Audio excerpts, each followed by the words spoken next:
中国大陆跟俄国的问题在这里，委内瑞拉跟这两个国家都借了很多的钱，所以他用石油来偿还。中国大陆两家公司可以取得44亿桶的石油，然后俄国可以取得23亿桶，这个是协约大家签下来的。你美国敢讲说，那你俄国跟中国量到一边，你们自己投资失败了啊，一滴油都不给你们。你觉得他可以做得来吗？川普，因为他说什么，在我眼里都没有国际法，不会那么夸张。如果是他讲的这么伟大的话，乌克兰战争早就结束了。美国对委内瑞拉展开了军事行动，而且呢，川普呢就直接在海湖庄园，他就在众目睽睽之下，也在全球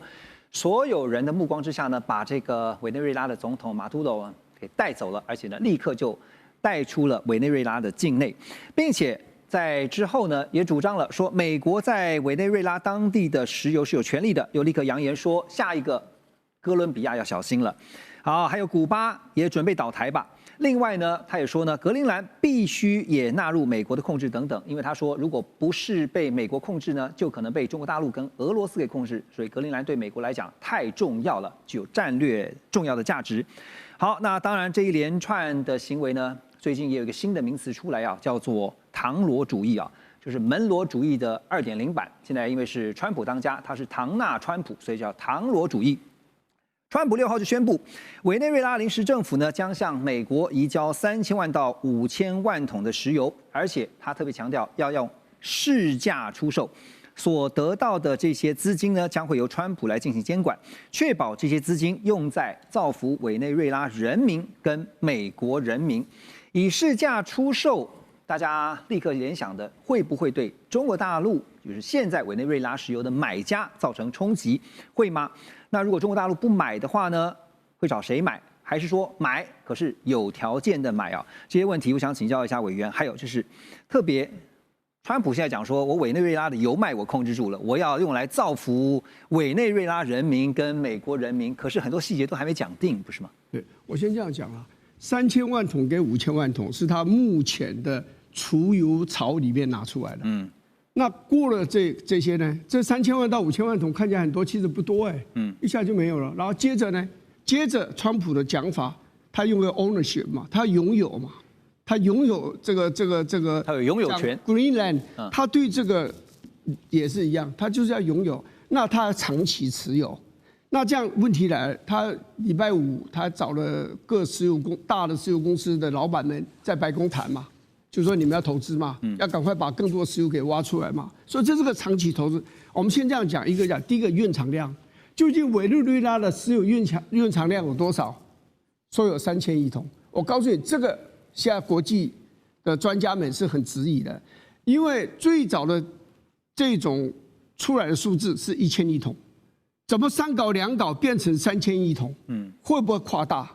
所以美国是想说，这全世界最多石油就在委内瑞拉，如果没有的时候，那你怎么办？第二个是开采的费用，这个大老板们到现在为止不敢答应的原因在这里。你知道，钻探的设备很多都已经陈旧、坏掉，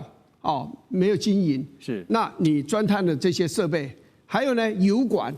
油管很贵然后接着道路，你要有道路才能够去进行这些搬运这些设备嘛。还有就是这个所谓的港口，你的港口呢？另外，你的那个港口的设备呢，不是只有港口，港口要有特别的能够把油给运上船的这样的一个设备，还有一个电力，更重要一件事，治安的问题。你这个国家是很乱的国家，你的这个因为怎么讲啊？公权力是有问题的。治安那些怎么办？采油、探油的地方是在很遥远的地方，那个地方的治安情形怎么样？根据估计，美国的这些大石油公司如果要让这些石油大量能够生产，每年要投100亿美金，要连续投10年，就是1000亿美金投完以后才开始有回收。那现在就开始讲了，好了，你把这个石油生产出来了以后，按照克鲁曼这诺贝尔奖的得主这2天讲的话。你因为你的发挥这么大，你一桶要卖80块美元，他说用市价来卖，那谁要买？你的对啊，那你如果80块美元的话，我请问你，你有竞争力吗？他讲了一件事，西德州的石油，期货56块美金，然后56.29美元，美国的页岩油62块美元，还有这个他那边的开采叫 Orinoco 那个 Bell 那一带，那开采的费用会非常的巨大。我刚还特别查了一下，西德州的原油最新的价钱是59.12，那你现在卖80块美金，到国际市场谁给你买？布兰特的原油也只有63块，63块美金，还有这个杜拜的原油61块7毛9，你卖80块钱，谁给你买？还有你刚刚讲到中国大陆跟俄国的问题在这里，你知道他们都委内瑞拉跟这两个国家都借了很多的钱，所以他用石油来偿还，所以中国大陆2家公司可以取得44亿桶的石油，然后俄国可以取得23亿桶，这个是协约大家签下来的。你美国敢讲说，那你俄国跟中国大陆你量到一边，你们自己投资失败了啊，这个一滴油都不给你们。你觉得他可以做得来吗？川普会，因为他说什么，在我眼里都没有国际法，那么夸张。如果是他讲的这么伟大的话，乌克兰战争早就结束了。如他所讲，20小时就结束。俄国人并不怎么买他的账哎。那你这两个国家加起来，一共有67亿桶的石油，就不要了，就让你美国挖出来，然后把它卖掉，卖不掉不知道，就让你在那边全处置。我觉得没有那么容易的事情。那简单请教您哈，因为中国大陆在南美、中南美其实投资行之有年，“一带一路”这个部分啊，这个影响会是怎么样？其实到目前为止，在中南美洲投资最大的是中国大陆，不是美国。你看像秘鲁啊，到处像港口啊什么，它都投资，跟巴西买这个大豆啊，跟阿根廷也买大豆，而且已经布局很久了。对，还甚至有卫星的这个接收站的。所以他花了很多的时间经营了非常久。你美国现在美国现在当然开始介入，只是他介入的手段，拉丁美洲人要不要买？譬如说，你说你进攻委内瑞拉，因为委内瑞拉这个总统包庇这个贩毒，是，那你为什么把洪都拉斯的前任的总统在美国法院判45年开始坐牢了，你就一口气赦免他，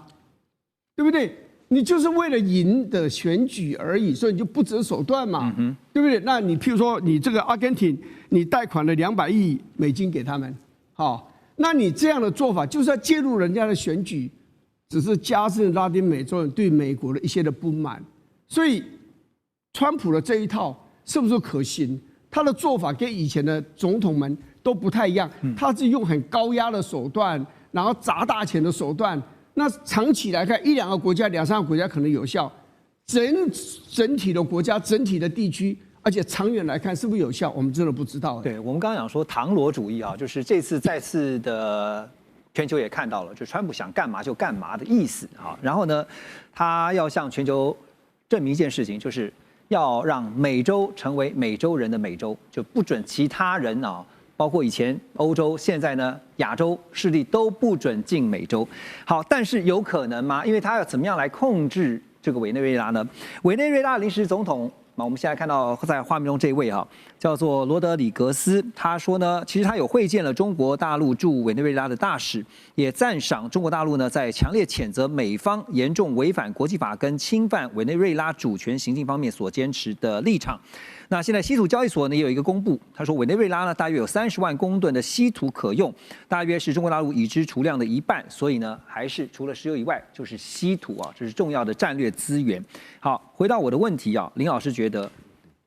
川普已经说了，这个他也警告了接任者，如果你这个不听美国的话，你也要付出可能更高的代价。但重点是他要怎么实质控制委内瑞拉。这一边的话，可是在这个资源上面，我们可能就要先有点区分，就是石油跟这稀土是有点不太一样的。因为石油基本上它是一个，我不能说公共财，但是它的市场的流通性是很大的。讲的实在一点，各国都会需要石油嘛，是，不管是这个你是开发中还是什么的，还是你已经是已开发国家，石油对于各个国家来说是很重要的能源，或者是什么船舰等等，这些都是有它的一个流通性。但是稀土不太一样。稀土的话，它会需要很高的一个精炼技术，那这里的话，其他国家讲的直接或难听一点，委内瑞拉的一个稀土是不是有其他国家愿意买？其实基本上这是一个问号，因为对中国来说，稀土它最多啊，它就是甚至要把稀土当成武器来去对付像日本或者是其他国家嘛，这就是现在中国的政策。所以其实委内瑞拉的话，如果美国，我个人会认为啊，美国对委内瑞拉的话，石油或许会是一个军事上面的一个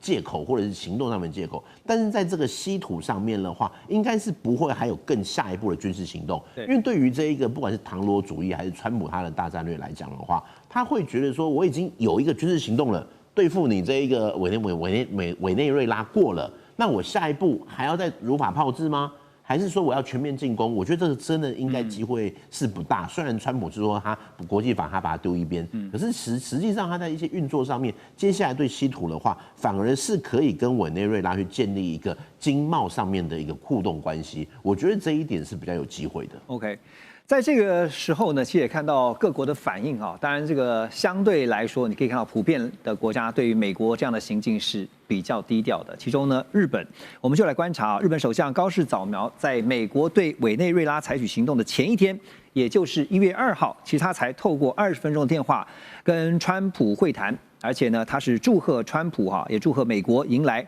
2026，就是美国的250周年的建国。所以呢，对美国来讲，今年是很重要的一年啊。那也承诺呢，美日两国的关系将会持续的紧密联系。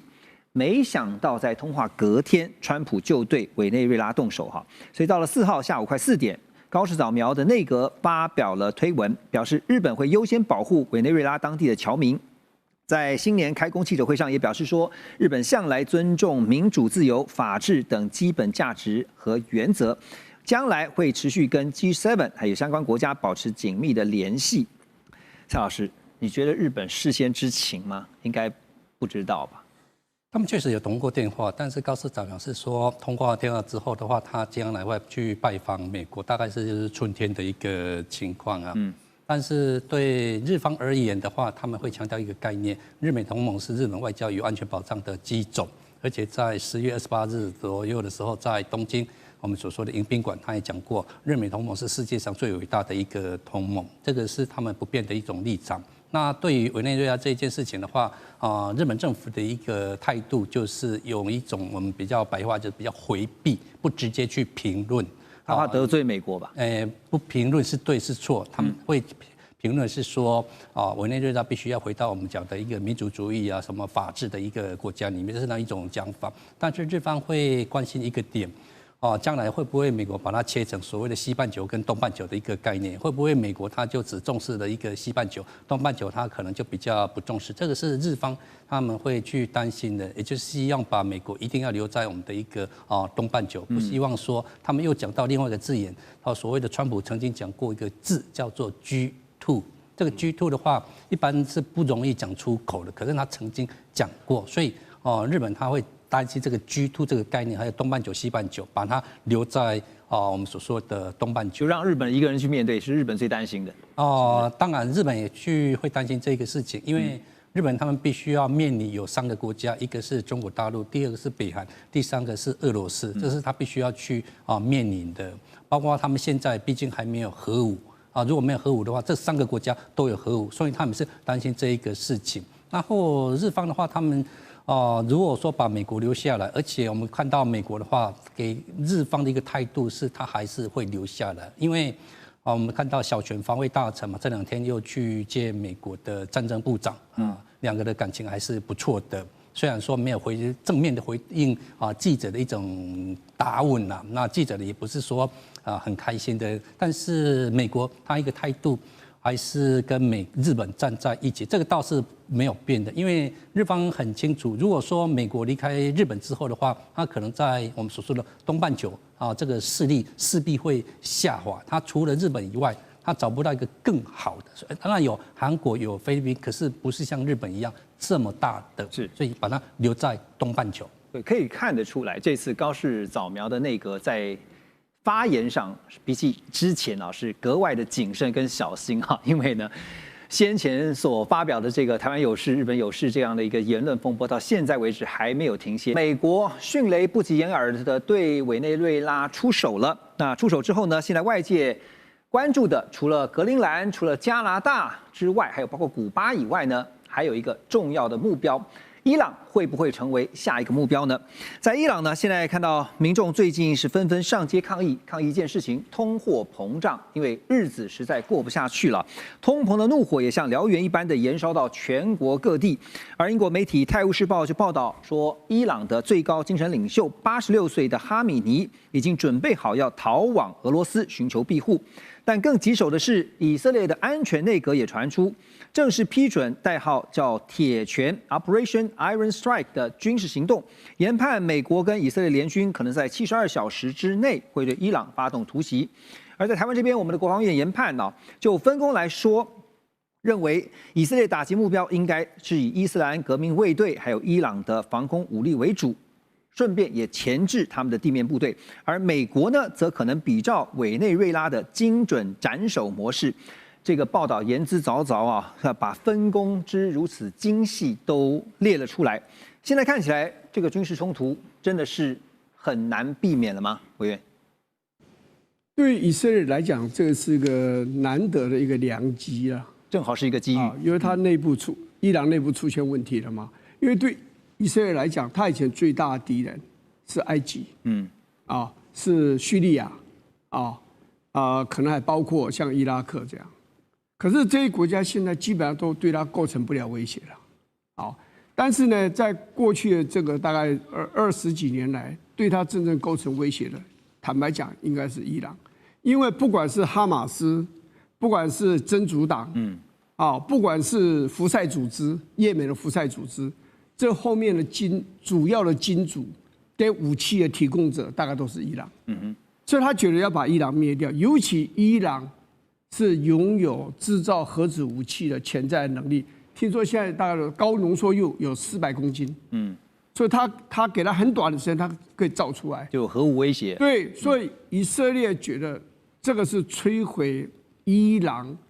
对他构成威胁那个力量的最好的这样的一个时机啊，我现在有一个问题在这里，就是说你能够对伊朗做到什么样的程度？你说斩首式的这样的一个行动，我相信他有能力。但是如果说要对这个国家完成相当程度的占领，或是派一大批的部队，不是全面的占领，至少对于德黑兰进行某种程度占领，我觉得不太容易了。是，因为毕竟这个。伊朗有165万平方公里的土地，有8800万人，这个是一个大的国家，没有错。很多人民，包括行政官僚，都对这些教士为主的这些掌管大权的这些宗教领袖是非常的不满。但是你的外国的力量进到里头去要攻击他的时候，我认为他们的。要去帮助以色列的可能性，坦白讲不是很高，因为这里要注意的一件事其实是俄国，因为俄国跟伊朗其实靠得很近了，里海中间只隔一个亚塞拜然。对于俄国来讲呢，你吃掉了委内瑞拉，现在你要把伊朗给整得很惨的话，那我请问你，那我怎么办？这就是我想要继续请教您啊，就是你怎么看？就是因为我们讲伊朗，它毕竟不是委内瑞拉，您也提到了，不管是在文化上也好，宗教上也好，都是非常迥异的。那我想问的问题是，那接下来呢？如果真的以推翻神学式政权作为现在的主要目标，推翻了以后，美国自己也有前车之鉴啊，有了伊拉克，有了阿富汗的前车之鉴，他怎么去处理后面的 afterward 后面的部分呢？这个是很对，你讲这是非常好。像伊拉克，它就什叶派占多数的这样一个国家。你美国现在还在当地在周遭驻扎大批的美军，所以他现在就范了。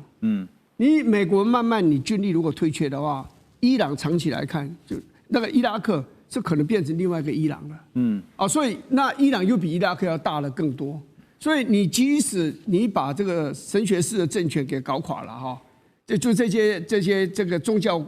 狂热的这些教派把它搞垮，但是我认为那个官僚系统留下来那些官僚系统，他们把伊朗把它稳定下来以后，他们依然不会跟以色列妥协。是，我认为这里面有宗教的问题，有历史的问题，还有很现实的，就是就是真主党跟他们的历史关系不容易切断，是包括哈马斯是，而且就已经有潜力可循了。所以林老师又怎么看呢？因为其实这个你到时候像是真的，如果像是一个马蜂窝，你捅了以后呢？这接下来要收拾的烂摊子非常的大，怎么办？英国媒体中东之眼啊，先前其实也曾经爆料，他们就发现说，在半年多前，伊朗跟以色列停火协议签署不到半个月的时间呢，中国大陆就向伊朗紧急交付了大批的防空导弹系统，而被认为呢可能是红旗9B，交易的方式更是采取石油换武器的模式。那么伊朗呢，以价值20亿美元的石油换取中方的歼20隐形战机，还有 HQ9防空系统，还有就是歼14雷达。好，那么我要问的就是这些中国大陆制的武器系统，如果真的是如同媒体报道，那它能够为伊朗的防御甚或是在攻击上面提升多少的战力？我觉得我们这边要先把它分开来看。第一个的话是它的一个战斗机跟它的防空系统，这两个是不太一样的。那我们先说这个战斗机好了。这一边的话，报纸这一边的一些媒体说是这一个歼20，我觉得歼20机会不大，因为歼20的话，今天其实中国它自己生产的量，它自己都没有完全去换装了，还来不及去换装。那你说还要现在全部把这些歼20送去给伊朗吗？因为其实对我们对中共的一个武器的一个研究的话，它现在是什么？研发一代，自己使用一代，外销一代。现在外销的话，它还会不会先是以歼10或其他像之前我们看到的印巴空战嘛，是以歼10这个系统为主的？那你现在就要去卖出歼20吗？除了电子作战的压制之外，也会去大量出动先进的一些战斗机。所以其实就这样子来看的话，它的一个跟我们很难去从印巴空战。它或者是委内瑞拉来去做一个比较，就是大家会觉得说，会不会变成一场又是中美制造的武器的一场实测大比拼哈？刚刚老师提到这个点的时候，我也特别想到说，这次大家在讨论委内瑞拉这个事情的时候呢，说什么中制武器都没有发挥效果啊？别忘了，武器是人操作的哈。也有阴谋论，不是说这个里应外合之说嘛哈，就是说这个飞弹也好，防空系统也好，都没有起作用。那如果是人不去让它起作用，有没有可能呢？这也是大家在事后呢多所讨论的。好，那现在说到了刚才提到了 F-35啊，是美国最先进的飞机啊。美国政府有一个问责署哈，最近有一些相关的报告哈，令人玩味哈。因为呢，这个报告就指出，美国空军 F-35A 的妥善率在2023年度只有51.9%，就是刚好过了一半。那数字呢，远低于美国国防部所设定的80%到90%的目标水准，也就是说，平均每2架当中就有1架 F-35没有办法在最佳状态下升空，所以情况显得相当严峻。而妥善率下降的因素呢，最主要是零件短缺跟维修延宕。F-35目前所采用的是由这个参与研发还有制造的各个国家彼此来调配零件的供应机制，但是实际上的情况却是呢，零件维修的时间太长了，导致库存耗尽的情况不断的发生啊。所以简单来问，这个 F-35大家都现在说是在6代机之前，起码是5代机的最强空战战机，可是就面对到这个妥适率的问题啊，蔡老师，您觉得这个问题有解吗？那问题如果说放在日方来讲的话，他们可能会去想办法做一个解决。为什么？因为他们已经跟美国买了147架，F-35A 的话是105架，F-35B 是42架。那 F-35B 是要放在加贺号跟出云号上面。那我们知道日方他们在维修上面的话虽然是非常的强，但是他们还是要去做这一个方面的一个努力。这个努力我们可以从另外一个地方去看得出来，叫做马毛岛。马毛岛的话，也就是 F-35A 跟 F-35B 他们做训练，或者是说战时会发生什么战事的时候，整个都会移过去那个地方，那个是我们可以去观察的。那这个观察的话，我们也看到大陆的军方嘛，他们最近也有注意到这一个点，所以他们最近经常去，不是只有去什么东海照一照，他去了大隅海峡，也就是在鹿儿岛附近那一个地方，他们会去观察。所以这个的话，当然日方的话也是去做一个努力了。他们自己有所谓的三菱重工，三菱重工的话也是希望跟他们做一个合作。而且我们看到，日本跟美国的一个强项会稍微有点不大一样。美国的话，它做一个很先进的东西会很快，可是他们在维修上面来讲就会有一点点的不是那么样的积极。那这边会有日方去补这个不足的部分吗？这是日方他们希望去做的，因为我们刚刚所说的，他们毕竟跟他买了147架，因为他自己有实际的使用需求，一个需求。如果这个147架，你如果说只有一半能够起飞上去的话，对他们一个作战能力会有很大的一种影响。OK， 那您怎么看？就是说，因为现在我们之前也请教过您在节目当中有提到说，英国、意大利、日本3个国家共同组成的战机合资企业要打造的是6代机而且是逆踪战机，这个全球空战计划。那如果现在5代机面临到零件维修时间延宕的问题，6代机的话，是不是应该及早的去思考呢？日方的话，他们确实有在做这一个努力了，但是的话，这跟5代机有一个很大的不一样，因为5代机的话是 Made in America，6代机的话基本上是由日本主导的 Made in Japan。日本他们所擅长的就是一个品质，就好像我们所说的Toyota 生产系统，这就是1980年代的时候为什么会打败美国的一个原因。这也是为什么日方他积极想要自己有一个主导权，不能够说所有的武器都跟美国买，因为我跟你买的话，不是只有硬体的问题而已，而且美国并没有把真正的软体整个都移交过去。我跟你买的硬体，我没有一个软体的话，我也不行。所以他们自己希望能够打出一条路出来，但是在这条路的话，跟5代机有一点不大一样的地方是，5代机的话是你飞机不上去的话，武器不能够打出去，不管是飞弹，不管是所谓的炮弹，不管说你一定要飞机要飞上去。但是6代机的话，它是一架飞机上去，它会带很多的无人机。无人机我们可以讲它就是一种消耗品，消耗品的话飞出去没有带回来的话，这个不会有太大的一种问题点。那没有问题点的话，它的良率自然会从 Made in Japan 他们所擅长，会把它做得非常好。这个是我们不同的一种想法。是。那不同想法的话，我们又可以看到，因为做了6代机，最重要还有一个地方就是在晶片上面，因为我们知道日本跟台湾的关系非常的好嘛。那非常好的话，这个晶片的取得上面应该不会有太大的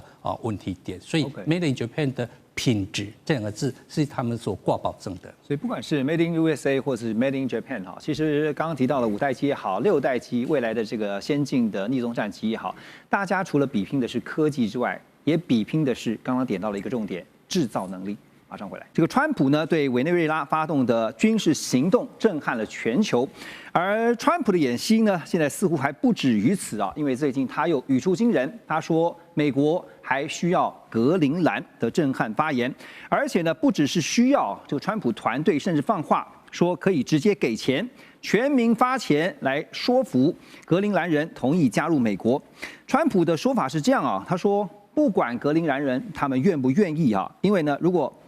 格陵兰不给美国的话，那么就会被中国大陆或者是俄罗斯给占领，所以美国呢不会坐视这种事情发生。但是格陵兰政府目前回应也很清楚，他说我们不卖也不想当美国人。最新的民调也显示，有超过80%的格陵兰人不愿变成美国人。而更关键的是呢，这格陵兰不是小国，是丹麦的领土丹麦又是北约的成员。如果川普对格陵兰下手的话，是不是就等同于挑战北约呢？我们来看一下川普对外的手段，最近呢都是一句话，就是呢不吃胡萝卜呢就给你棒子吃对巴拿马、委内瑞拉是经济加上军事的威胁，那么对加拿大、墨西哥呢是关税胁迫加军事威胁，现在对格陵兰则是呢金钱诱惑再加上军事力量的并吞。最近也听到了美国的副总统 J.D. Vance 他说，请各国都必须要正视而且严肃的对待川普总统所说的每一句话。那这一次呢，看到他们对于委内瑞拉采取的军事行动，确实也让全球都看到了川普有些话还真的必须要认真的听一听。好，那现在看到是讲到北约这个部分川普跟格陵兰之间，但是又夹着北约我记得上礼拜黄老师我们也特别去提到了委内瑞拉当下被川普的这个三角洲的部队这个进入之后，那么没有想到在2个多小时，这个总统就被逮了，然后呢立刻就送出委内瑞拉的境内。好，那您觉得川普接下来要怎么处理格陵兰的问题？川普对于格陵兰的这个兴趣在他很早就我们就讲说当选以后吧。就已经讲得很明白了，而且不是只有格陵兰，包括加拿大作为51州，包括巴拿马运河，那现在在他的国家安全战略公布了以后，更明显的就是美国本土另外就是拉丁美洲。对，换句话说，这种扩张型的这种可能的孤立主义确实在成型当中，它基本上跟它的国家安全战略是同步的。那格陵兰总共只有差不多估计5.7万人。那么对于美军如果要进去接管，它本来就有美军的这个太空基地在里面。如果用强的就用豪夺的方式、直取的方式，事实上也没有格陵兰基本上没有力量来反抗。那它就可以长驱直入。但是动用棒子不可能吧？那不用棒子的话，就用软的利诱，对，又利诱。利诱的话，你总共可以花多少钱嘛？5.7万，每个人100万美元，也不过就这些钱。对，也就这些钱。那这些钱，黄仁勋缴的所得税就可以 cover 了。不需要美国政府出钱。那么，所以我觉得基本上是一个原则的问题。第一个就是你对北约的同盟国动手那而不是经过协商。对。尤其是宗主国所谓丹麦，不同意的情况之下，当地居民不同意的情况之下，你不用谈的方式，不用缓和的方式，要采取硬的方式，能不能接受？会不会影响到？美国可以说直接进入委内瑞拉已经破坏了很多规则了，对，甚至是他过去自己倡导的规则，那么现在又对自己的同盟国。采取这样子的手段，那它的影响就不只是丹麦，而是整个北约、整个欧洲，甚至所有全世界跟美国号称是同盟国的或是伙伴，都会有影响。北约会坐视不管吗？北约又能怎么样？北约针对俄罗斯入侵乌克兰就已经快要束手无策了。是啊，今天如果没有美国在背后顶着撑的，北约没有办法应付俄罗斯。那你现在再加上一个挺你的人要你的地盘，你愿不愿意给？我讲的意思就是说，现在的北约、现在的欧盟基本上是被双方挤压。一个是侵略乌克兰，另外一个是自己背后最有实力的盟友要跟你要东西，你给不给？所以它是双重夹击，在美俄之间双重夹击。那么这也就是为什么现在目前还在喊话阶段，白宫讲的话太狠几乎没有转圜余地，算不算极限施压？最后是不是这个喊话只是他的手段之一？他最后要采取什么样的行动？我觉得还要一段时间酝酿。可是这个过程当中，已经会使得北约国家中间很多不同的意见。就会越来越强烈。现在看得到北约的立场蛮坚硬的就是说，当然为了要维护这个格陵兰的主权，包括是丹麦但是会不会最后变成是北约欧洲这一块就是摸摸鼻子认了那怎么处理格陵兰的问题呢？要看川普在将来几个月，他对这个议题兴趣会维持这么大了。因为刚刚Venezuela 这个行动算是先不要讲什么规则好不好？说在美国里面是没有规则的是吧？我没有这样讲啦，你的意思是这样。但是从军事的角度来看，是一个非常顺利成功的行动，没有美军伤亡，有受伤的人数也不多了，而且到目前为止好像没有什么新闻说是严重的什么问题了。那么将来几个月，可能 Trump 还是会一直讲这件事情，但是进入5、6月份的时候，他就要把焦点放在其中选举。那虽然我认为目前美国选民对这个议题不是很在乎，我没有很大的意见。不管今天有什么民调说美国人是怎么看，但是真的很在乎这个议题，我觉得是目前不是很在乎。但是他开始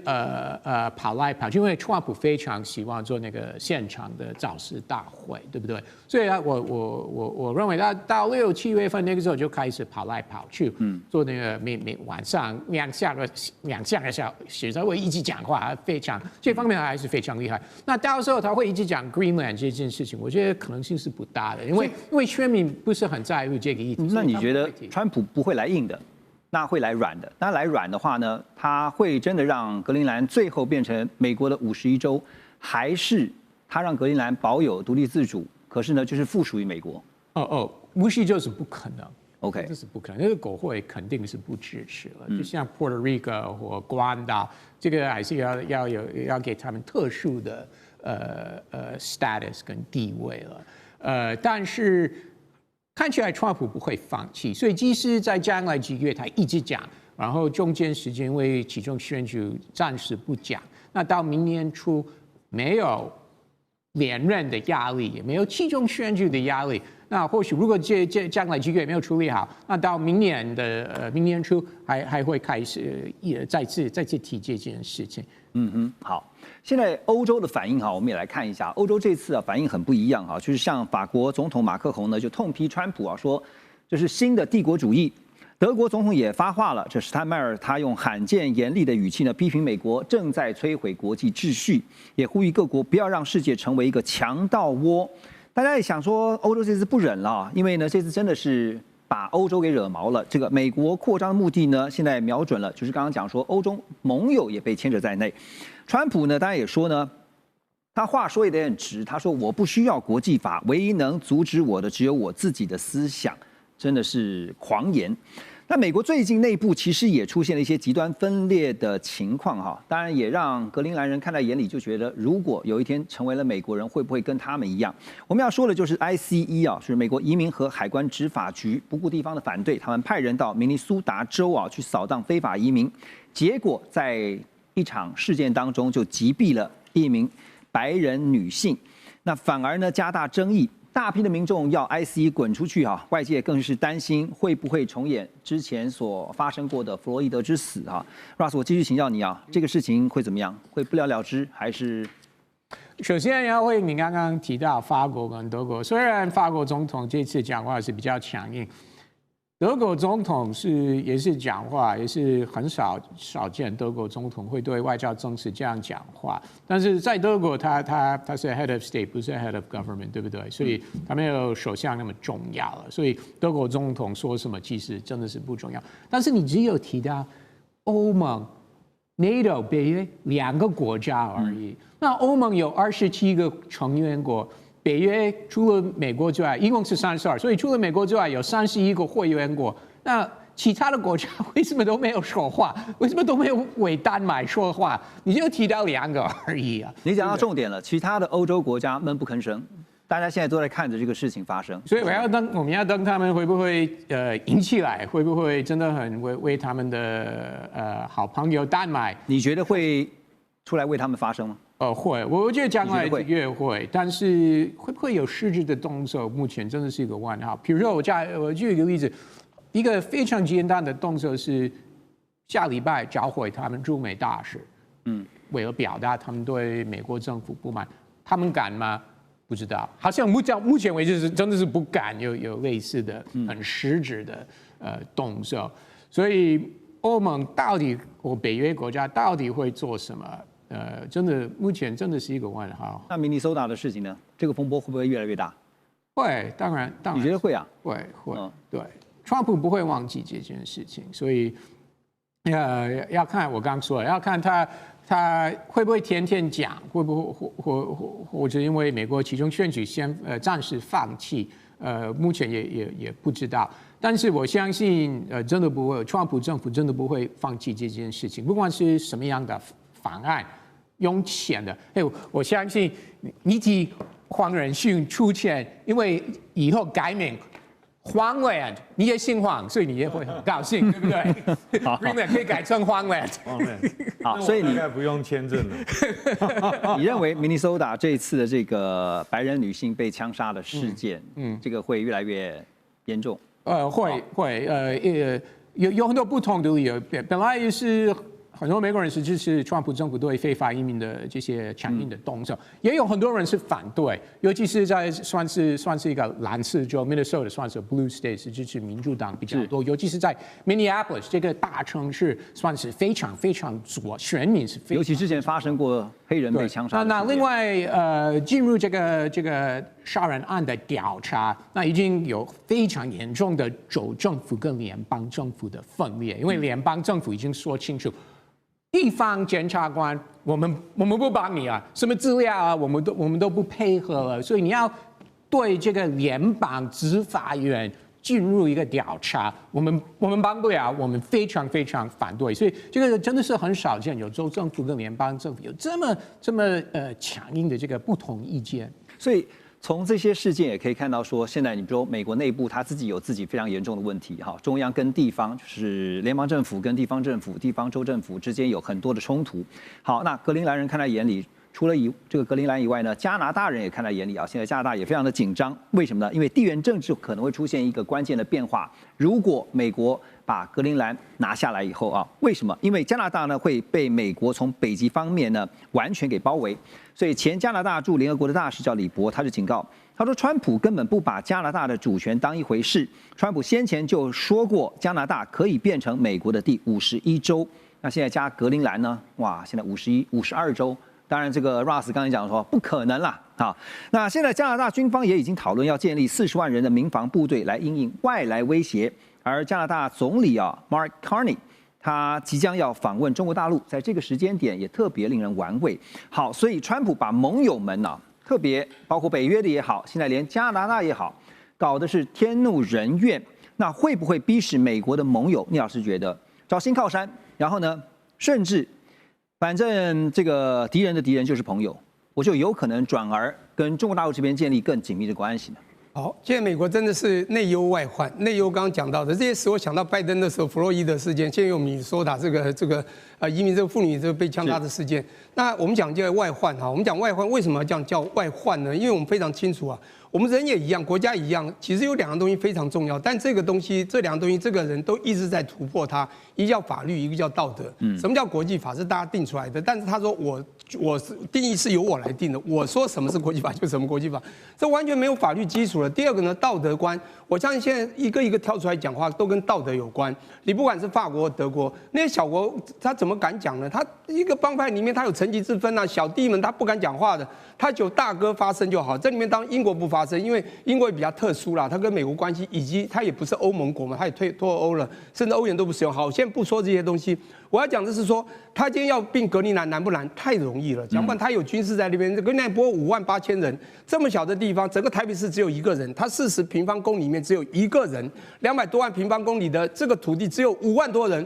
那么冷，靠近北约，如果地图放大放平的，看起来比美国还大，你知道？当然它没有美国大，只有美国1/4。现在一个重点就是他拿不来，他为什么要拿？稀土嘛，他一上任就看到了，他自己产180万吨，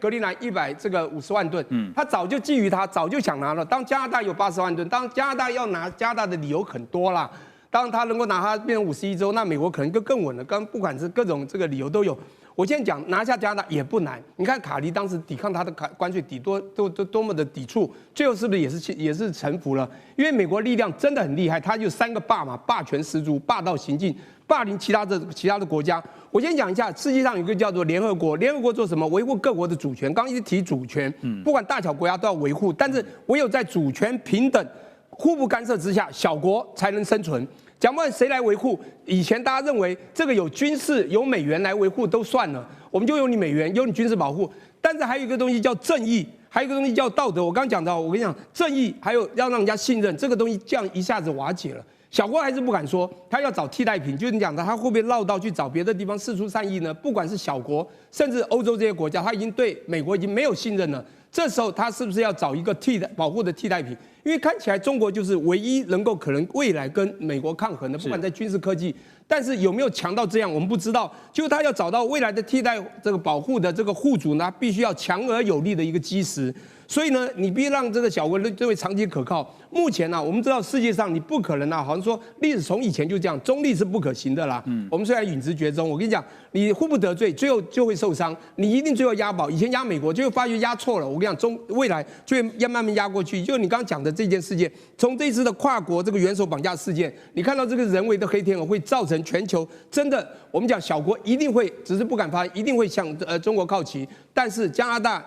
这个欧洲它有不太一样的肤色和人种，还有它的历史渊源，但是在道德法律之下，我觉得商炮就像二战一样，讲嘛，俄国是跟这其他国家一起打德国的，这个是有机会慢慢靠过去。只要中国一直忍，一直试图善意，一直用其他友邦，不管在军事或者贸易上，尽量做自由贸易或者军事合作，我讲美国就被出局了。这次美国委内瑞拉事情，其实也让大家再次的看到，在国际上的现实啊，就是比谁的拳头大。而且如果刚刚听到那个聂老师的分析啊，确实感觉蛮悲哀的。如果连美国都带头不遵守国际法的话，那其他的国家需要遵守嘛？在委内瑞拉的事情爆发之后，现在看到呢，下一个除了紧张的刚刚提到了，除了有格陵兰、加拿大之外，现在大家也看下一个目标会不会是伊朗啊？伊朗最近啊，整个局势可以说是急转直下。这个在伊朗呢，火药味浓到不行。伊朗境内到处都有民众的示威抗议，更传出有城市已经被抗议者实质给控制，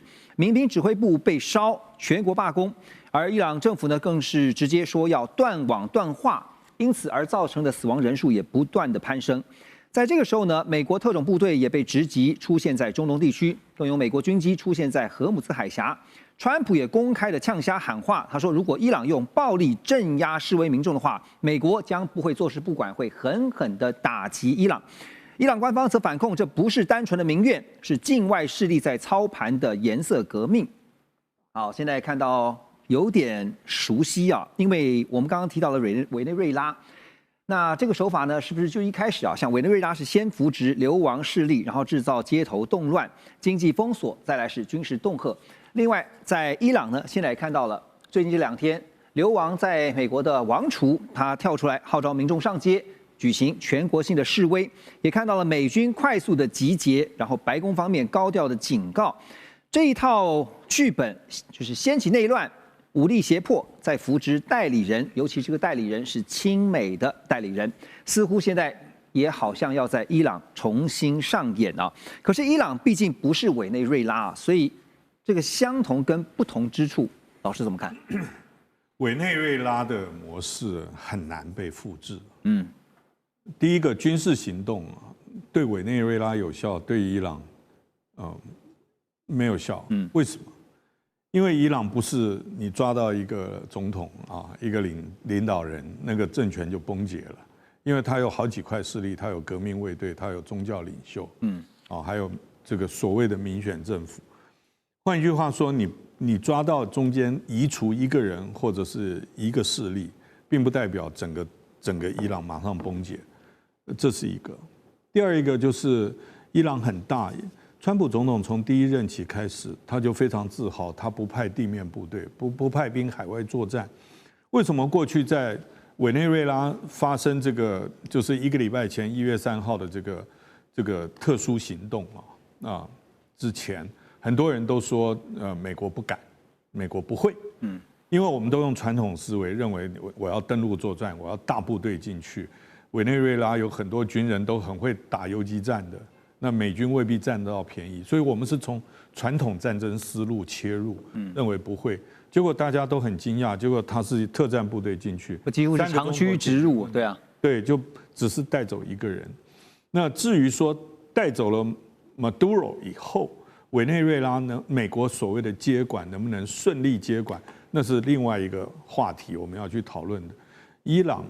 更不可能，所以你没有一个特定目标。第二个，你没有地面部队进去，你如何去改变它？第三个就是你没有替代方案。那个 Reza，这个就是原来巴勒维国王的后裔啊，他在海外是一个流亡，在伊朗内部也没有那么多的支持者，所以他是一个几乎无法取代的。那你说陈兵于伊朗周边，不管荷姆兹海峡或者是到了英国的基地，他未必是打伊朗，或者是打伊朗的政权，或打他的首都。他有可能是把伊朗有2种事情可以做，一个就是打击伊朗所支持的境外势力，去剪除它；第二个就是切断伊朗对外的，这等于经济上面，再把它的包括伊朗已经被禁运很久了，那他再把这种所谓的地下经济，或者是搅乱他的这种所谓的非法所谓抵抗制裁的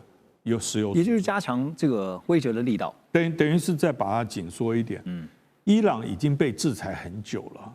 所以伊朗它现在不是说你一个震撼疗法它就会崩解的，它已经承受它的那个抗压耐力已经是全国性普遍性的在承受。所以很难用一招去做解决。老师提到的替代方案 ，Russ， 你觉得这个替代方案就是现在似乎要把目前执政的神学施政权给推翻啊？但是你觉得第一个推翻得了吗？就算推翻了，刚才黄老师提到的替代方案，就是巴勒维王朝现在流亡在美嘛，哈，有可能回来复辟吗？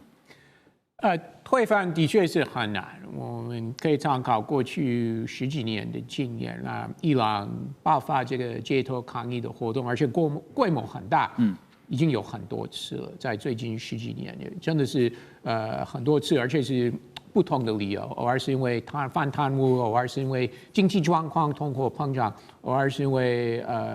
年轻人对政府是镇压的，不管是文化方面，我要女性穿衣服相关规定等等，就上街头抗议。但是每次有这个大规模的抗议活动，这个政府还hold得住他们的政权，但是这个也不等同是完全没有推翻的可能。毕竟1979年伊朗政府被推翻了，所以也是有这个潜力。当然要看美国介入的程度是如何，然后周边的国家，俄罗斯、中国会不会来帮忙他们的这个好朋友？这个也是值得关注。对，你刚刚提到了几次的颜色革命啊，包括刚才提到60年代哈，就是有白色革命嘛，70年代末我特别查了一下何梅尼的这个黑色革命，然后呢又有伊朗反对派曾经发动的绿色革命哈，所以它有好多次的颜色革命。那但是这次如果真的被推翻，你刚刚说很难哈，但如果真的被推翻，如果要让流亡在外的那个王储来复辟，有可能吗？希望美国不要再玩这个，因为我们在阿富汗跟伊拉克有相关经验，已经有前车之鉴了，不是？在2个国家，美国是安排这个海外人士，回国接政权，那就造成很多当地人非常不满意。这个也是可以理解，这些人在海外过得很好，然后国内人士不管是在伊拉克、阿富汗啊，现在伊朗做得非常辛苦啊！这些人从华府、纽约、London、Paris、洛杉矶回来，像当总理、总统等等，真的是造成当地人非常不满。所以虽然在过去几天有很多相关新闻说这些上街头示威者有喊欢迎他回来、支持他等等，但是他们讲这些应该是因为他们知道会非常惹怒执政者，会让这个政府非常不满。就有点像2019年那个时候在香港抗议活动，也有人说英国回来或拿殖民地旗帜等等的行为，但是我相信大多数伊朗人希望国家可以往一个民主有选举的国家方向走，不会欢迎这个人士回来。所以我希望美国不支持。好，你希望美国不支持，我就要拉回来问你这个美国人的想法哈，因为我们刚刚讲到了阿富汗也好，伊拉克也好，其实美国都有前车之鉴，尤其还深陷在阿富汗有20年哈，最后你看到也是撤军了哈，所以我的意思是说，有了这些前车之鉴之后，现在在处理伊朗的问题上面，美国会汲取什么样的教训？他会怎么做？当然，美国是可以提供各式各样的支持，不管再次轰炸军事设备，这个也是一个选项。那做什么网络电子的动手也是一个选项，就是要逼神学士政权下台。对，没错。但是我还是相信川普会尽量避免派地面部队进入伊朗。这个川普知道美国人完全不支持，完全不支持。因为派地面部队还有一个重点是美国军队可能会有伤亡，是没错的，是吧？好，那所以现在看到我们毕竟说伊朗跟委内瑞拉是很不一样的，不能够拿来做类比哈，早就不是什么单打独斗啦。现在也因为这个元素呢，也看到伊朗的战略地理位置还有石油能源，对于美国来讲也是看在眼里，是很重要的。好，所以这个时候其实不只是美国，包括连中国大陆，包括连俄罗斯呢，都在看中东未来接下来的局势是如何。所以这个时候，中国大陆所主导的金砖国家已经展开了相关的军演，那伊朗呢也已经正式派兵参与啊。土耳其左翼政党更是直接抛出了一个叫做土俄伊中联盟，认为可以阻止美国的扩张，而且避免战争。但是其中充满玄机的是，早在去年2025 12月，土耳其、俄罗斯、伊朗就已经在土库曼举行过罕见的峰会，所以拉回到这个联盟，就是这个新的阵营啊，土俄伊中这个新的阵营有可能成型吗？ OK， 我觉得这个很有趣啊。我先讲一下，刚刚委内瑞拉这件事件这么的成功完美啊，但我觉得它是短期胜利。它胜利在我刚刚有讲到，就是它主要还是最强就是 CIA，它的情报员甚至可以利诱他们的这个叙事会长这些，才有办法能够不伤一兵一卒。你刚刚讲成功完美，可是我觉得对长期不是这样，它是一个成功完美是现在短期的，但它未来会失败惨烈。 它长期我觉得会失败惨烈，就是因为刚刚讲的法律线、道德线全部突破了。但讲伊朗这个地方，我先讲一下，伊朗大家都还记得吗？去年2025年嘛，6月20号不是一个 GBU 的57的钻地弹炸下去吗？请问全世界谁发出声音呢？它地理位置的确重要，而且它的不管油或者基础建设跟中国的关系这么紧密，中国有讲话吗？也没有。这次委内瑞拉，他事后是有讲一些话，也不敢在很多的这个情势上，大家也觉得中国没发出声音，其实中国都有在发出声音，只是他不能动作。我觉得他必须私底下在运作其他的氛围。当然，现在哈，我们都知道，全世界要维稳世界秩序的国际这个 game rule 只有一个地方，应该是联合国。但现在不是，看起来就是美国老大说了算，全部由美国来做主。联合国算什么东西？在他眼中就这样，他可以到联合国啊，人家限制他时间，他可以讲很久，然后骂每一个元首，你就知道美国在里面做什么。好，重点来了哈，对不起啊，我们不管这美国人在这边，重点就是现在当你让很多的小国恐慌的时候。 刚讲的嘛，他是不是要去找新的这个替代性的保护主？这时候是不是想到第一个可能是中国？但中国力量够不够？其实他如果真的动起来，美国也是会怕。但是看起来他一直在忍，这是中国的这个儒家习性。但中国不是傻瓜，我觉得最近啊，您刚讲到这金砖四国的军演，我不太想用金砖四国这个名称，这绝对不叫金砖四国 ，BRIC，I 也是印度嘛，哪来的这个印度？没有。 巴西也没有在里面。我跟你讲哦，你讲的 Crink 我倒能接受。当 Crink 在他们叫做这个邪恶轴心 ，Crink 是什么？大家知道 China 第一个嘛，在前面 Russia， 最后 I 是什么？这个才是 Iran 嘛。然后 North Korea 也有可能加入啊，这有核武的国家。讲不好听，这次还有土耳其加入。我讲，因为土耳其军事实力也不差，他以前这个奥图曼帝国的时候，在12世纪也这样的厉害，对不对？除了打不过这个东方的这个元朝金人之外，在西方他全部征服。 这个也不能小觑。当他们一结合的时候，我跟你讲，军事力量就算美国花最多，现在要1.5兆美元去做它的最大的军事盘算，它胜过了其他2到10名。可是这4个国家一加总，我跟你讲，绝对不输美国啦。更何况就算把别的都拿走，就剩中国好了。各位，中国的实力是突飞猛进，是直线上升的哦。美国所有东西都是老旧思维啊！你看 F-16的战机里面的导航系统等等的 ，F-35里面的稀土所需要407公斤的这个稀土，以后拿不拿得到？是所做的东西，制造业已经空洞化，未来怎么去造这些东西，花再多钱，它会4倍公办。而中国相反的，成本低，会事半功倍，量产，成本低，只有好。我跟你讲哈。 就我们讲，别的拿掉，中国都有可能赢。而现在一联合起来，我跟你讲，美国就出问题。既然你问的是说会不会擦枪走火，我倒觉得还是不太会了。因为我想问老师的是说，如果按照这个逻辑的话，说美国跟以色列如果美以联手，然后在中东假设真的对伊朗动手的话，那中国大陆跟俄罗斯会怎么跟？ 好，美国方面来交手。你看 GBU 57他做了，那时候他在这个加拿大开不是那个 G7 峰会的，马上就说我有重要事情回去，说2个礼拜要决定一件事情，2天就去打。他真的是很大胆，他就是抱着一个说我太自信了，没有一个人敢惹我，我做什么你都会怕我。可是他现在在怕中国。你自己去想啊，多少次他报，他4月还要去见中国，中国现在已经准备不跟他见面了嘛，非常清楚，中国现在保出另外一种冷战方式，说没有关系，现在我们有我们的底气，我们从头到尾，你的关于这样我们就奉陪到底啦，今天就以牙还牙啦。现在当然这不是以牙还牙问题，就是我们用其他的战术来告诉你美国你是错的，我也不要见你，因为这样我见你反而拉掉了我们该有的底气。我联合其他也算是不错的强势的国家一起来。我觉得就是他真的打这个重点就是他会不会打，他现在做到这个就让你做恐怖平衡，他不敢打，因为打到伊朗对中国是一个大伤，但在现在他去打伊朗，中国还是不敢马上崛起来去跟他对打，他必须先把其他的阵脚稳住。如果他们3号有一定的联合的机制，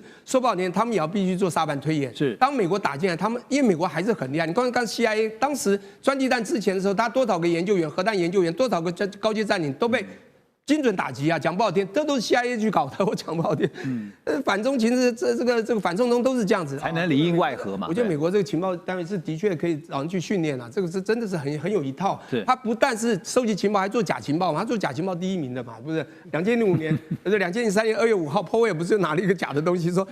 毁灭性化学武器，我们找到了。反正就这样子，现在不需要了，也不需要做假情报，由川普一句话就可以打人，知道吗？对，从这个聂老师刚刚的分析，其实是可以理解到说，美国它擅长它的强项是在于说快很准啊，它这个速战速决。但如果这个冲突一旦进到了延长赛，也许就不一定能够占得了上风。国际原子能总署啊，11月20号他们通过了一项决议，那这个决议呢是要求伊朗合作，提供来这个武器级浓缩铀的库存量啊，还有就是要同意IAEA 的专家进入核设施来进行检查，但是呢，遭到了拒绝啊。伊朗外长他特别说呢，针对 IAEA 所发布反伊朗决议，伊朗宣布跟 IAEA 之前合作这个开罗协议呢不再有效了。那伊朗呢，伊斯兰革命卫队的发言人更表示说，伊朗认为现在在伊朗这边中东的冲突会随时爆发，但是他们已经提高了战备水平。伊朗的国防部长也宣称，伊朗的武器产量跟品质都比6月份那时候的以色列跟伊朗的这个战争之前大幅提升，能够一次对以色列发动2000枚飞弹的饱和攻击。现在看起来是不是这个中东的战火又好像要一触即发啊？因为先从伊朗宣布说之前跟 IAEA 的这个开罗协议是失效了，大家也会担心的是有没有可能变成下一波以伊战争的导火线？大使当然有可能啦，可是可能不会立即产生这样子的一个效果啦，因为现在的问题就是关键就是说 IAEA 对伊朗的核设施的监管到达什么程度？那显然是欧美国家不满目前这个伊朗跟 IAEA 之间的这个开罗协议。开罗协议是今年9月签的，是。那伊朗是原则上同意 IAEA 对伊朗的核设施各种核设施进行监管。可是呢，可能目前开放这个双方合作程度还没有到说你要提供武器级浓缩铀库存量，因为伊朗不承认它有武器级，有核缩铀库存。那你等于说你还没有确认伊朗是不是有武器级的核浓缩铀的库存量，对，你就先说你要把这个交出来。就已经认定人家在，他就认定了，因为伊朗他虽然说我现在的这个战备能力比较强，可是伊朗还是对外还说我没有在发展核武。对，他指的是传统武器啊。对，我讲的是传统，我没有要发展核武。所以对这个问题的话，就伊朗他一怒之下，他就回来说，那我那个开罗协议9月签的开罗协议那我就作废了。那开罗协议其实是伊朗返回跟这个国际核准能所合作的一个很好的一个开端。可是西方国家就等不及，所以一个你要什么武器级的存量拿出来，然后呢 IAEA 专家进驻核设施检查，其实开罗协议应该也是有核设施检查，可是就是说不是武器级进入哪一些核设施，进入的程度上面，所以这个是一个争议。不过这一场在 IAEA 的这个投票里面，事实上有10几个国家都弃权。认为这个中国大陆跟俄罗斯都反对票，那可是最后还是欧美国家的这个票数居多，是通过了这是在 IAEA 里面，它不是在安理会的讨论它是在 IAEA 国际原子能总署里面的这个一个决议案。那其实就是说6月22号，今年6月20号，美国轰炸伊朗核设施的时候，那个时候 IAEA 就跟美国说，我们都在现场看没有什么武器级的核浓缩铀啊，对不对？那美国不听，美国人说你们这个 IAEA 啊，你们这些没有尽责，就直接轰炸。所以当时事实上，国际原子能总署在6月美国轰炸这个6月20号美国轰炸伊朗核设施之前，他们跟伊朗合作关系是很好的。哎，那伊朗就是说它的浓缩铀的丰度也没有到达武器级。那所以呢，它只是它的那个就是说提炼设施不断在增加。那可是呢，几个重敏感的这个核设施的这个设备好 ，IAEA 都有专家在现场，所以就变成就是说，现在不晓得美国跟这个欧洲国家到底对伊朗是要采取一个什么的作为？对，那是不是他们也没有说他今天已经有足够的这个证据显示？那么已经伊朗已经有这个武器级的浓缩铀，因为这个丰度要几乎到90%啊，是非常的高哈。所以呢，现在我觉得就是说这样一做的话，那就会提升伊朗跟以色列之间跟尤其美国这些国家的这些矛盾。对，所以现在美国现在也在似乎在预备这个态势，如果万一发展到这样的情形的时候，该怎么办哈？这个礼拜在中东另外一件大事啊，就是我们看到美国总统川普呢和沙烏地阿拉伯的王储萨尔曼，他们签署了美沙国防战略协议。这个协议当中呢，就大家讲好了，就是呢，沙国呢将会对美国投资6000亿美元，而且呢是要向美国采购 F-35战机，还有将近300辆的 M1A2 艾布兰战车。那么美国军事媒体Breaking Defense 更是爆料说，沙烏地阿拉伯呢还会购买130架 MQ-9B 无人机，还有200架的 Gambit 这个中程僚机啊。那你可以看到这个采购清单呢，一大堆都是武器。美国突然对沙烏地阿拉伯大卖军火的背后考量到底是什么呢？就是刚刚讲说，也是在防伊朗，还是在做整个中东的布局战略呢？任老师，当然啦，如果说他这个要去做一个中东一个战略部队，那当然是要给他武装嘛。武装呢，其实就是要去遂行他的一个地缘安全最重要的一个，我觉得一个工具或是一个途径啦。那你想，我刚刚看到说他要卖给他这个F-35那这35其实美国是不卖给台湾的。我们知道这非常，他现在卖的几个是主要他的盟国，包括日本、韩国还有澳洲、英国、意大利等包括是以色列等等。其实它具备了这个空优跟对地，还有它这个雷达、电子战跟侦察能力然后呢，它是第5代的战机，所以我想卖到这个部分呢，它就显而易见的，它对这个对中东这个部分呢，就是对沙烏地阿拉伯也是存在的一种转折因为以前长期以来他都是去武装以色列嘛，那现在呢要去做这个对就是美沙的一个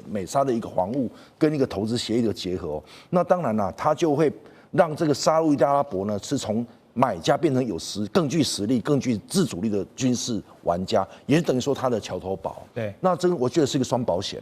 因为毕竟中东他长期在去这个建设这个以色列，但是如果他现在也能在沙国里面呢，那当然了，他就是会除了这个去武装他之外，还有怎么样？他就是做一个军事经济的链条，因为6000亿美金军事跟产业的一个链条的一个结合。那因此呢，这值得去关注那所以呢，我想在这个过程中呢，就是会造成一个战略这个局势的变化，因为呢我想这次沙国的一个军事采购呢，就是也不是纯粹是为了军事的武器的一个买卖嘛，而是一种怎么样？一种合成战力的一个完整因为你看，刚刚又有战车，又有军机等等这些一个地面、空中跟无人一个系统，那这样加强起来呢，然后又要自主去投资联美的能力所以我想它的布局是非常就是呼应到川普现在所要做的。它是要建设一个国防工业，也等于说把它这个经济安保跟军事安保把它绑在一起。所以我想在这个此时此刻呢，我们更能够看出川普呢对地缘政治、对他的一个地缘的一个安全的联防呢，其实产生一个非常重要的一个变化。OK， 所以除了卖武器之外呢，顺便去做好他在中东地区的这个战略布局尤其在这边的这个地缘。整个战略呢是非常重要的因为这动一法而牵一法而动全身。那《华尔街日报》也提出警告，他说，根据五角大厦的情资报告美国官员很担心，为什么呢？他们担心就是如果真的把 F-35卖给了沙烏地阿拉伯，那么相关 F-35的技术呢，可能会因为中国大陆在中东的间谍活动，或者是中沙两国之间有一个安全伙伴关系而泄密了，怎么办呢？好，以色列官员也很担心啊，就是向沙烏地阿拉伯出售 F-35战机，会把土耳其这些国家的大门打开。为什么？因为土耳其呢以后也想买 F-35，那你卖不卖呢？好，那这样的话呢，会进而削弱这个以色列的优势啊，让以色列的 F-35战机呢面临更大的风险。本来只有以色列有 F-35，现在沙烏地阿拉伯有了，那以后其他国家要比照办理。所以怎么看美国这一笔这个军务买卖，绝对不是只是说卖武器这么单纯啊，就是账面上的金额啊，它背后有很多的算计的。聂老师，我觉得其实我看起来蛮单纯的，就是会卖嘛，会慢慢卖嘛。就赚钱早期的时候，20年前会卖 F-16给我们，不会嘛？现在会嘛？35现在会慢慢卖嘛，因为35越来越差嘛。虽然现在全世界报道